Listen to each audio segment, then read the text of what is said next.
जमलेल्या माझ्या सर्व हिंदू बांधवांनो, भगिनींनो आणि मातांनो,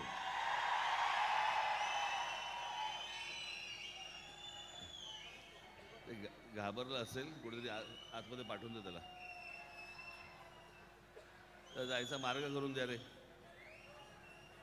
या साईडने मार्ग करून द्या त्याला. अरे असं करू नकोस, तो जाईल तिकडनं.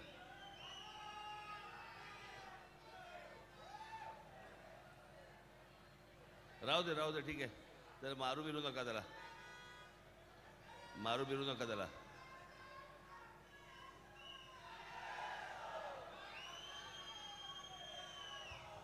आपण सर्व शांत बसलात तर मला आपल्याशी बोलता येईल, संवाद साधता येईल.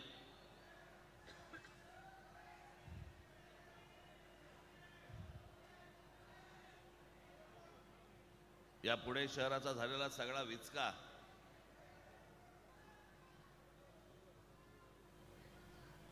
हा हडपसर मतदारसंघ 2009ला या मतदारसंघ म्हणून झाला.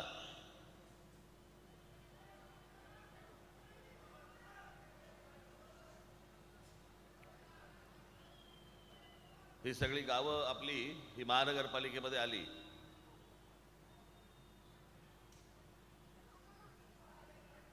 कित्येक लोक तर असे आहेत मला सांगणारे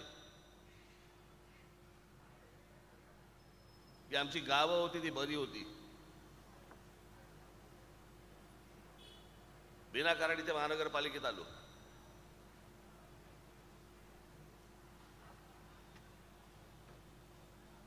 हा सगळा हडपसर, कोंढवा आणि हा सगळा परिसर सगळा ट्रॅफिकने म्हणजे सत्यानाश झालेला आहे का याचं कारण कोणाचं लक्षच नाही. आपल्याकडची शहरं हे नुसते ब्रिजेस, फ्लायओव्हर्स होऊन मिटणारा हा प्रश्न नाही. हा याला काही आकार उकार नावाची गोष्टच नाहीये आणि तुम्हालाही माहिती नाही.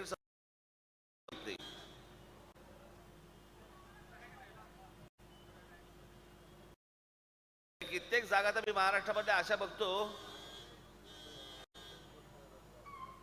की तिथले राहणारे लोक मरण येत नाही म्हणून जिवंत आहेत.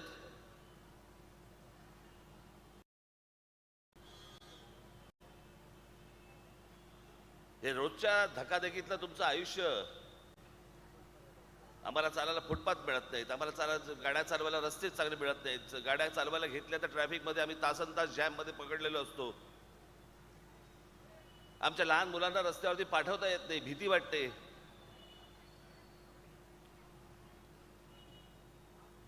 शाळेत सोडताना माझ्या माता भगिनींच्या चेहऱ्यावर एक धाकधूक असते.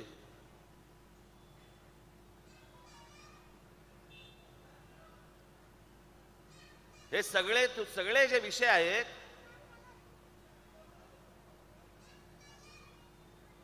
या सगळ्या विषयांकडे तुमचं दुर्लक्ष होतं.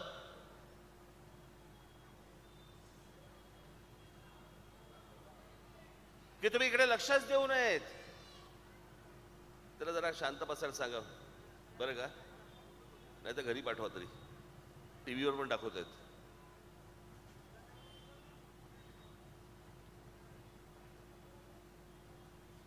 या मूळ प्रश्नांकडे तुमचं लक्ष जाऊ नये याची बरोबर सगळी योजना या सगळ्या राजकारण्यांनी करून ठेवलेली असते. आणि ते म्हणजे तुम्हाला जातीमध्ये गुंतवून ठेवायचं, जातीबद्दल द्वेष निर्माण करायचा. हे आत्ताचं जे महाराष्ट्रामधलं वातावरण आहे बाबा, हे महाराष्ट्राला चांगले दिवस आणणारं नाहीये.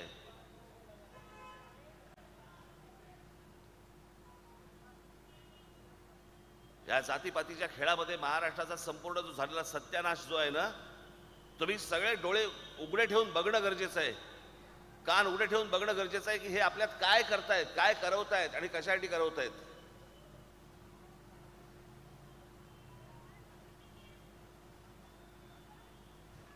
यांच्या सगळ्या झालेल्या सगळ्या चुका ज्या आहेत त्या चुकांकडे तुमचं दुर्लक्ष व्हावं आणि जास्तीत जास्त तुमच्या जातीपातींमधल्या सगळ्या भांडणांमधनं ह्यांच्या पदरात मतं पडावीत. मी मराठवाड्यामधला एक किस्सा तुम्हाला सांगतो. जर तुमच्या जाणीवा जर जिवंत असतील ना तर तुम्हाला समजेल मी काय म्हणतोय ते. माणुसकी म्हणून जरा जरी तुम्हाला आपुलकी असेल ना, आपण मराठी आहोत, आपण हिंदू आहोत म्हणून जर समजा जरा जरी आपुलकी असेल ना, मी काय म्हणतोय तुम्हाला समजेल नेमकं की ह्या लोकांनी काय प्रकारचा सत्यानाश महाराष्ट्रामध्ये करून ठेवलाय.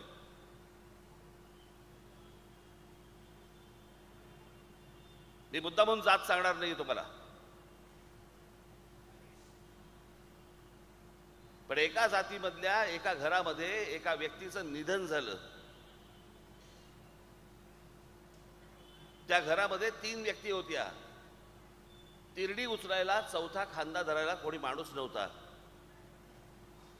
बाहेर राहणारे लोक हे वेगळ्या समाजाचे होते सगळे आपलेच मराठी, पण कोणी खांदा द्यायला आलं नाही. इतकी दिवस, इतकी वर्ष सगळे एकोप्याने राहणारे, सगळे एकत्र राहणारे, पण तिरडीला चौथा खांदा द्यायला कोणी येईना. नातेवाईकांची वाट बघत बसले.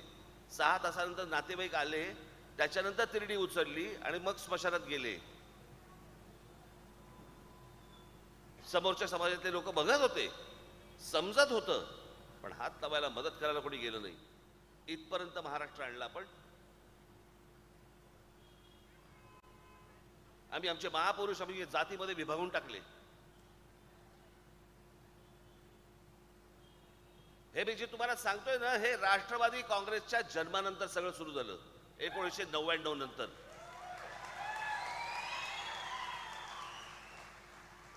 प्रत्येकाला आपली जात प्यारी असते, प्रत्येकाला वाटतं की मी या जातीचा आहे, मी या जातीचा आहे, चालतंय. पण दुसऱ्या जातीबद्दलचा द्वेष निर्माण करण्याची जी सुरुवात झाली ती 1999ला राष्ट्रवादी काँग्रेसच्या जन्मानंतर.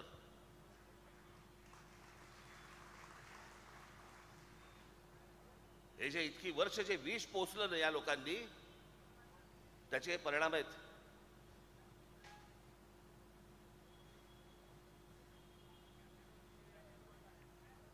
आमचे शिवछत्रपती ज्यावेळेला गेले, त्यांचं निधन झालं, त्यांची जी समाधी होती,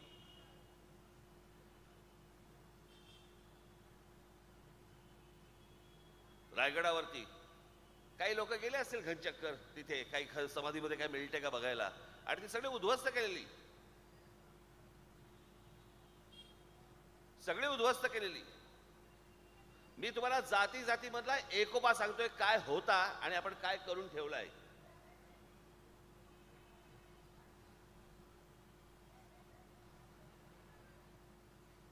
आमच्या महाराजांच्या समाधीवरती पहिल्यांदा जर कोणी गेलं असेल तर आमचे ज्योतिराव फुले गेलेत.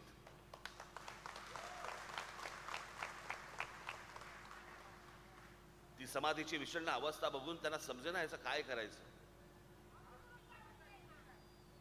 आणि त्यांनी तिकडे सांगितलं की याच्या पुढे मी आपल्या विचारांचा प्रचार करीन. 18 पगड जातींना घेऊन स्वराज्याची निर्मिती करणारा आमचा राजा, त्याच्या महाराष्ट्रामध्ये आम्ही जाती जातीत भांडतो, आणि भांडणं एवढ्यासाठीच लावली जात आहेत की ह्यांच्या भ्रष्टाचाराकडे तुमचं लक्ष जाऊ नये. तुम्ही ज्या हाल अपेक्षा सहन करतात ना, त्या हाल अपेक्षांकडे तुमचं लक्षच जाऊ नये की हे नाही चालायचं, फुटपाथ नाही मिळालं चालतंय आम्हाला, पण ह्या जातीच्या माणसाला मी बघून घेईन, त्या जातीच्या माणसाला मी बघून घेईन. हे जे सगळं चक्र सुरू आहे ना, हे जरा नीट ओळखा काय चालू आहे नेमकं.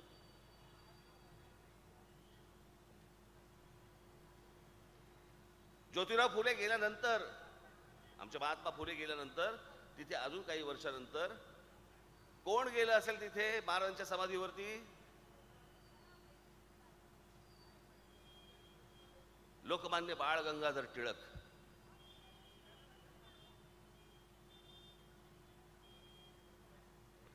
आणि लोकमान्य बाळ गंगाधर टिळकांनी तिथे शपथ घेतली की महाराज तुमची समाधी आम्ही बांधू.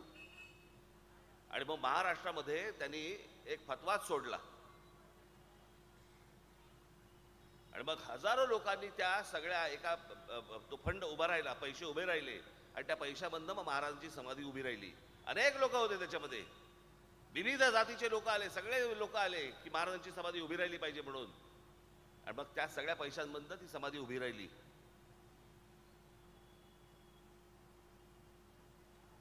आता आम्ही काय करून ठेवलंय? आता आम्ही शिवछत्रपती हे मराठ्यांचे, लोकमान्य टिळक हे ब्राह्मणांचे, ज्योतिराव फुले आमचे माळ्यांचे, बाबासाहेब आंबेडकर आमचे दलितांचे. हे जे सगळं आजपर्यंत कधी आमच्या डोक्यात पण नाही आले या गोष्टी. माझ्या तर येतच नाहीत, पण महाराष्ट्राच्याही कधी हे मनामध्ये आलं पण नाही, शिवलं पण नाही.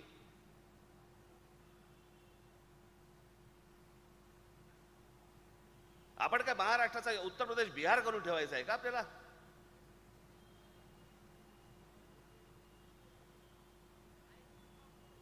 हे इथे आमच्याकडे मी त्याची म्हटलं ना, मी आपल्या पुण्याच्या सभेमध्ये म्हटलं, आमचे कुठे गेले अनिल शिदोरे कुठे आहेत? हे इथे बसलेत. हे एकदा उत्तर प्रदेशात गेले होते आणि जात असताना एका ढाब्यावरती थांबले. एक माणूस आला, त्यांनी विचारलंय ना, क्या चाहिए? हे म्हणाले 2 कप 2 चाय चाहिए. ठीक आहे, तो माणूस उलटा फिरला. हे सगळं चालू असताना एक काउंटरवरचा जो मालक होता तो हे सगळ्या गोष्टी बघत होता. काउंटरवरचा माणूस उठला, ह्यांच्यापाशी आला. बाबांनो, विचार करा, ही खूप जुनी गोष्ट आहे. त्यांच्या प्रदेशांमध्ये काय काय प्रकार चालतात हे तुम्ही लक्षात घ्या. ते आपल्याला महाराष्ट्रात नकोय. तो काउंटरवरचा माणूस उठला, ह्यांच्याकडे आला आणि विचारलं, कौन सी जात से हो? मैं ह्यांनी सांगितलं की मैं इस जात का हूं. अच्छा अच्छा, ठीक है, इनको जरा चाय दे देना. असा करायचा महाराष्ट्र आपल्याला? ही परिस्थिती आणायची आपल्याला महाराष्ट्राची? अहो, आपल्याकडे काय पसरलं जातंय आतमधून, काय काय गोष्टी होत आहेत, याचा कधी तुम्हाला विचार तरी केलाय का?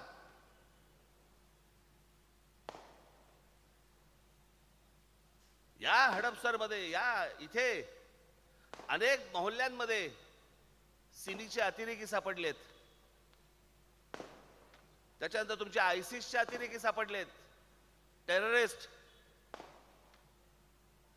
हे अनेक मोहल्ल्यांमध्ये शिरलेले आहेत. उद्या हे काय करतील इथे आणि काय सापडलेले ते सापडले, न सापडलेले किती असतील? हा धोका आम्ही समजून आपण लक्षातच घेणार नाही आहोत का की आपल्या बुडाखाली कोणता बॉम्ब लागलेला आहे? हा सगळा अतिरेक्यांचा जो सगळा अख्खा लागलाय ना बॉम्ब, याच्याकडे आमचं लक्ष नाही. शहराचा सत्यानाश होतोय. आमच्याकडे शाळांमध्ये ऍडमिशन्स मिळत नाहीयेत, आमच्याकडे हॉस्पिटल्स मिळत नाहीयेत. हॉस्पिटल असली तर तिकडे आम्हाला खाटा मिळत नाहीयेत, आम्हाला रोजगार मिळत नाहीये, आम्हाला नोकऱ्या मिळत नाहीयेत, आम्हाला शाळांमध्ये ऍडमिशन मिळत नाहीयेत, आमच्या महिला सुरक्षित नाहीयेत, आमच्याकडे लहान लहान मुलींवरती बलात्कार होत आहेत. आम्ही कशाचा लक्ष देत नाही आहोत. आम्हाला फक्त प्रिय आहे, आम्ही जातीमध्ये लक्ष देतोय. जात, ही सगळी राजकीय मंडळी तुमचा सत्यानाश करून ठेवतील. सत्यानाश. इथे आमच्या ज्या वेळेला शिवछत्रपतींच्या पुतळ्याची जेव्हा अवहेलना केली, त्यावेळेला जे सगळं झालं, त्यावेळेला रस्त्यावरती कोण उतरला? आमचा साईनाथ उतरला पहिला. बाकीच्या पक्षाचे आमदार बिमदार कुठे होते? सगळेजण कोण नव्हतं. जो तुमच्यासाठी रस्त्यावर उतरतो, जो 24 तास तुमचा विचार करतो, मला असं वाटतं की तो आमदार असणं गरजेचं आहे. त्याच्या हातामध्ये तुम्ही सत्ता देणं गरजेचं आहे. त्याच्या हातामध्ये या गोष्टी जर समजा दिल्या तर काहीतरी घडू शकेल, तर काहीतरी होऊ शकेल. माझा शहराकडे बघण्याचा माझा एक दृष्टिकोन आहे. मी एक स्वतः चित्रकार आहे, जग फिरलेला माणूस आहे मी. जगामधली शहरं, काय प्रकारची शहरं होतात, आणि आमच्याकडे सगळा दिवसेंदिवस सत्यानाश. कारण एका कोणाचं लक्षच नाही. हा कुठेतरी माणूस येतो, तो म्हणतो की मला इथे ब्रिज पाहिजे, तो म्हणतो मला इथे स्पीड ब्रेकर पाहिजे, तो म्हणतो मला इथे फ्लायओव्हर पाहिजे. मग तो प्रत्येकाला वाटतंय त्याप्रमाणे गोष्टी घडतायत. तुम्हाला वाटते त्याप्रमाणे काय घडतंय? मी गेली 25-30 वर्ष या पुण्यामध्ये येतोय. मला माहिती नाही आता ती भाषणं रेकॉर्ड कोणी केली असतील की नाही केली असतील, मला कल्पना नाही. पण गेले 25-30 वर्षापासून मी जवळपास इथे येऊन सांगतोय पुण्यामध्ये की मुंबईचा सत्यानाश व्हायला खूप मोठा काळ गेला. पुण्याचा सत्यानाश व्हायला वेळ नाही लागणार. आणि तसंच झालं. आज ह्या भागातलं पुणं, आता मला तिकडे जायचंय सिंहगड रोडला, अख्खं पुणं तुडवत जायचंय.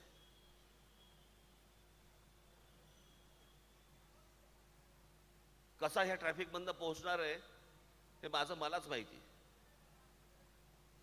उद्या तर माझ्या 5 सभा लावल्यात, मला माहित नाही त्या शेवटच्या सभेला मी कधी पोहोचणार आहे.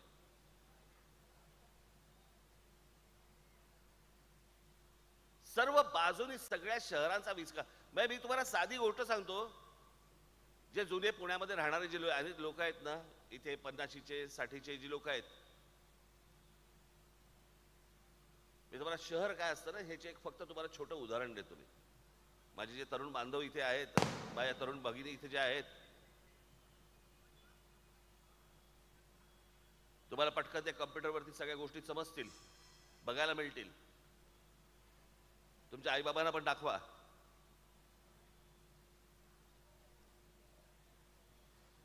कोणत्याही तुम्ही पुण्यातल्या एका 50-60च्या माणसाला फक्त विचारा, काय रे बाबा तुला जुनं पुणं आवडतं का आत्ताचं पुणं?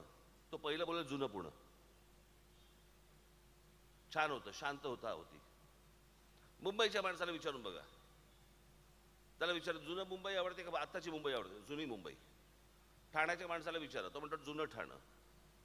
नाशिकच्या माणसाला विचारून बघा, तो म्हणतो जुनं नाशिक. नागपूरच्या माणसाला विचारून बघा, तो म्हणतो जुनं नागपूर. दुबईच्या माणसाला विचारून बघा, तो म्हणतो नाही आत्ताचं दुबई. ज्या प्रकारे शहरं घडवली जातात, ज्या प्रकारे शहरं मोठी होतात, त्याला एक आकार उकार असतो. लोकांचा विचार करून शहरं घडवली जातात आणि मोठी केली जातात. आमच्याकडे कुठचाच विचार नाही. प्रत्येक गोष्टीतनं कॉन्ट्रॅक्ट मधनं टक्के घ्यायचे, पैसे खायचे. रस्ता बनवला की तो 6 महिन्यात खराब झाला पाहिजे. 6 महिन्यात का खराब झाला पाहिजे? कारण नवीन कॉन्ट्रॅक्ट निघतं. नवीन कॉन्ट्रॅक्ट निघालं, नवीन टक्के येतात, नवीन पैसे येतात. त्याच्यामुळे हे तुमचे रस्ते तुम्हाला कधीच चांगले मिळणार नाहीत. तुमचे फुटपाथ तुम्हाला कधीच चांगले मिळणार नाहीत. अहो आमच्याकडच्या मुताऱ्या ह्या तर विचारून जाऊच नाही. आपण विचारतो ना, इथे बाथरूम कुठे आहे का? गरजच नाही. आमच्याकडे विचारलं बाथरूम कुठे, वास घेत जा, मिळेल.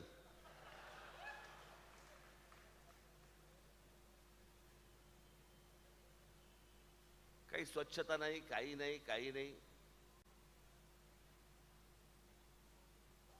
तुम्हाला उत्तम चांगलं आयुष्य मिळालं पाहिजे. तुमच्या येणाऱ्या पुढच्या पिढ्यांना नवीन जीवन मिळालं पाहिजे. शहरात राहताना बरं वाटलं पाहिजे. घरातनं पाऊल बाहेर ठेवताना बरं वाटलं पाहिजे की अरे मी चांगल्या शहरामध्ये राहतोय. हे काय अचानक चमत्कार नाही घडणार आहे. उद्या जरी समजा तुम्ही माझ्या हातामध्ये हे राज्य दिलं तरी काय पहिल्या 5 वर्षामध्ये महाराष्ट्रात. पण तुमच्या एक गोष्ट लक्षात येईल की ज्या प्रकारचं काम माझ्या हातात सत्ता दिल्यानंतर जे होईल त्याच्यावरती तुम्हाला नक्की वाटेल की अजून पुढची 5 वर्ष याच माणसाच्या हातामध्ये सत्ता दिली पाहिजे.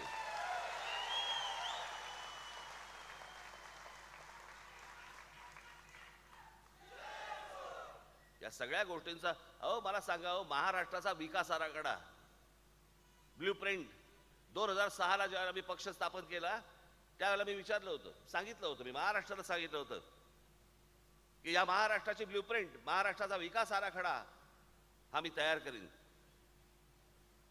1947 पासून स्वातंत्र्य मिळाल्यापासून 2024 पर्यंत आजपर्यंत या देशातल्या एकाही राजकीय पक्षाने हे राज्य कसं असावं, कसं चालवावं, काय प्रश्न आहेत ते कसे सोडवावेत, कोणीही विकास आराखडा मांडला नाही. प्रत्येक वेळेला तुम्हाला जाहीरनामे दिलेत की आम्ही हे करू, केलेलं नाहीच.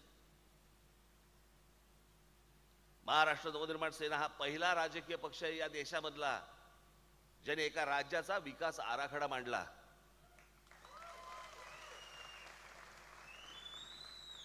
माझा या शहरांकडे आणि सगळ्या गोष्टींकडे बघण्याचा काय दृष्टिकोन आहे ना, मी तुम्हाला आत्ता सांगतो. इथून जेव्हा तुम्ही घरी जाल ना,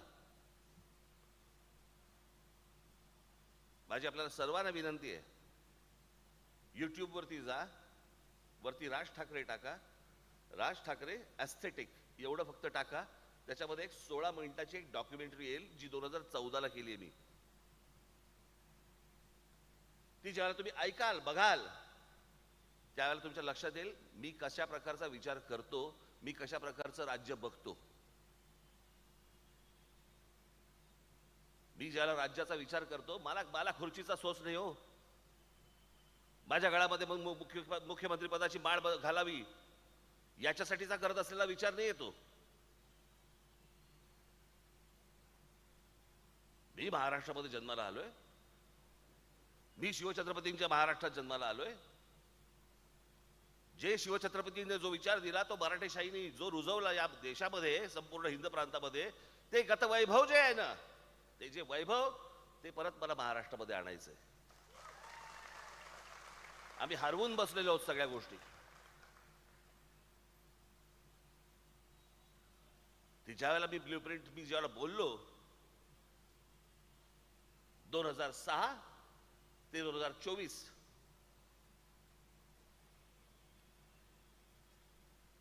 सगळ्या ठिकाणी मी जिकडे जिकडे जात असे पत्रकार मला विचारायचे ते ब्ल्यूप्रिंटचं काय झालं, अजून ती ब्ल्यूप्रिंट नाही आली, ती ब्ल्यूप्रिंट कुठे गेली, त्या ब्ल्यूप्रिंटचं काय म्हणजे काही दिसत नाही अजून तुमचं काय कुठपर्यंत झालं. एका पत्रकार परिषदेमध्ये मला एका पत्रकाराने विचारलं, हा ते तुमची ब्ल्यू फिल्म नाही आली. म्हटलं साल्या 30 काढायला पाहिजे होती, निदान बघितली तरी असतीस.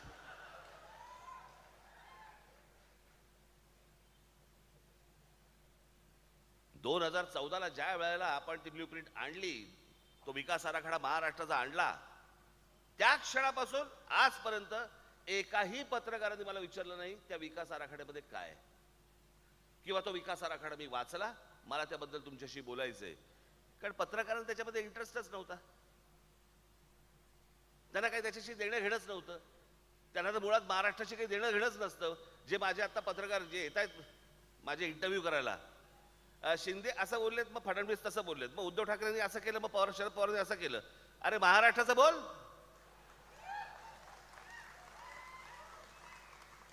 महाराष्ट्रातल्या तरुणांबद्दल विचार, त्यांच्या नोकऱ्यांबद्दल प्रश्न विचार, महाराष्ट्रामध्ये होणाऱ्या शेतकऱ्यांच्या आत्महत्याबद्दल प्रश्न विचार.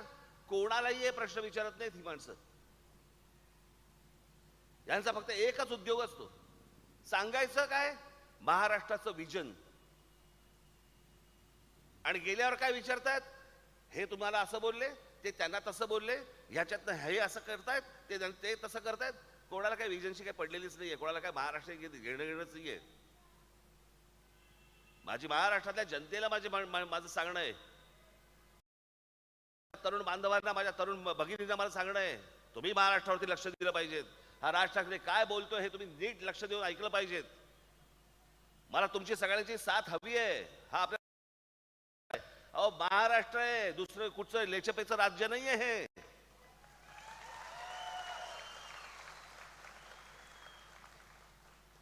अहो महाराष्ट्राला भूगोल पण आहे आणि महाराष्ट्राला इतिहास पण आहे.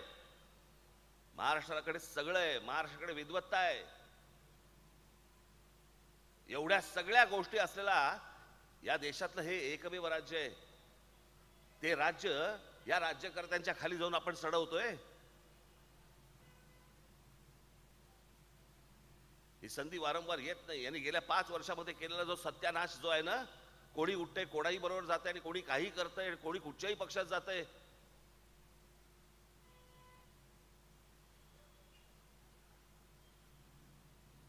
काल माझे एक मित्र फार छान बोलले की ऑस्ट्रेलिया वेस्ट इंडिज मॅच बघायला गेलो आपण आणि आपण बसलोय आणि अचानक पिवळा ड्रेस घालून ऑस्ट्रेलियाच्या बाजूने विराट कोहली खेळायला आला, कसं वाटेल?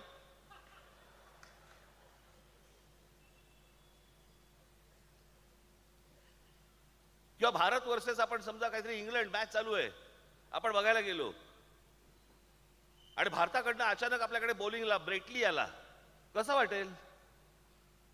या संपूर्ण महाराष्ट्रामध्ये सगळ्या राजकीय पक्षांची IPL करून ठेवली आहे. कोण कुठच्या पक्षातनं काय खेळतंय काहीच कळत नाही.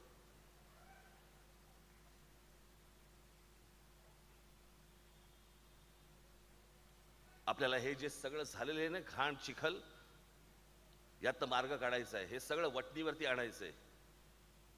माझी प्रामाणिक इच्छा आहे हे सगळं करायची. मला फक्त तुमची साथ हवी आहे.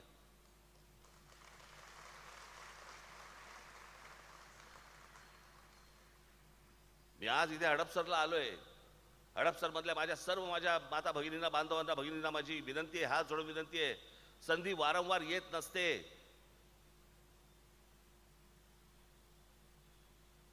आज 2024 ची निवडणूक आहे. 20 तारखेला जो काही तमाशा या सगळ्या राजकीय पक्षांनी घालून ठेवलेला आहे, जर त्यांच्या मार्गाने गेलात, त्यांच्या मागे जर गेलात आणि ही जर माणसं निवडून आली, तर ह्यांचा नक्की असा समज होईल की आम्ही जे तुमच्या मतांचा अपमान करतो आहोत, कुठूनही उठतोय आणि कोणाही बरोबर जातो आणि काही करतोय, हे जे समज जो झालेला आहे त्यांना वाटेल आपण जे करतोय ते बरोबर करतोय, आपण जे केलंय ते बरोबर केलंय. तुम्ही उन्हातानामध्ये उभं राहायचं, यांच्यासाठी मतदान करायचं आणि मतदान केल्यानंतर कोणी उठतंय आणि कुठच्याही दुसऱ्या राजकीय पक्षावर जातोय. अहो, तो राजकीय पक्ष नको होता म्हणून गधड्या तुला मतदान केलं, तर तूच उठून त्यांच्याबरोबर गेलास.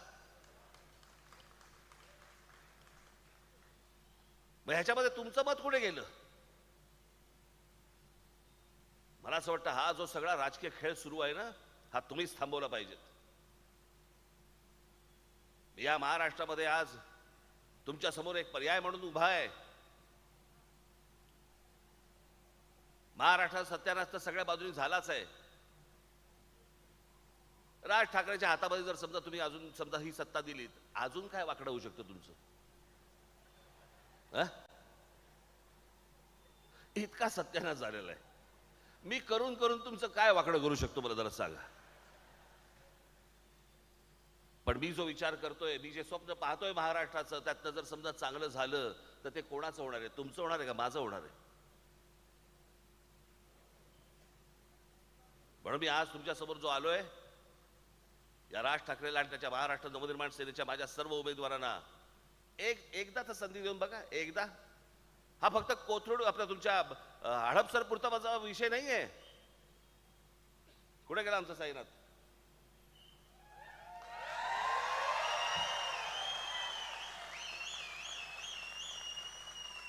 माझा साईनाथ तर आहेच, पण महाराष्ट्रामध्ये जिथे जिथे म्हणून महाराष्ट्र नवनिर्माण सेनेचे जिथे जिथे उमेदवार उभे असतील, मला सगळ्या मतदारसंघामध्ये जाणं शक्यच नाही. मला पोहोचू पण शकत नाही. जाऊच शकत नाही. 15 दिवसाची वेळ मिळाली या प्रचाराला. इथपर्यंत जायचं कसं? आणि म्हणून मला आपल्याला सर्वांना सांगायचं आहे की येत्या 20 तारखेला जिथे जिथे म्हणून महाराष्ट्र नवनिर्माण सेनेचे उमेदवार उभे असतील, तिथे तिथे तुमचे कोणी मित्र परिवारातले लोक, तुमचे नातेवाईक, सगळे जिकडे जिकडे कोणी असतील त्यांना फोन करा आणि येत्या 20 तारखेला रेल्वे इंजिन या निशाणीवरती बटन दाबून माझ्या महाराष्ट्रभर सगळ्या ठिकाणी उभे केलेल्या माझ्या महाराष्ट्र नवनिर्माण सेनेच्या माझ्या सर्व उमेदवारांना आपण प्रचंड मताने विजयी करावं असं एक आवाहन करतो आणि आपल्या सर्वांची मी रजा घेतो. धन्यवाद. जय हिंद, जय महाराष्ट्र. या ठिकाणी मी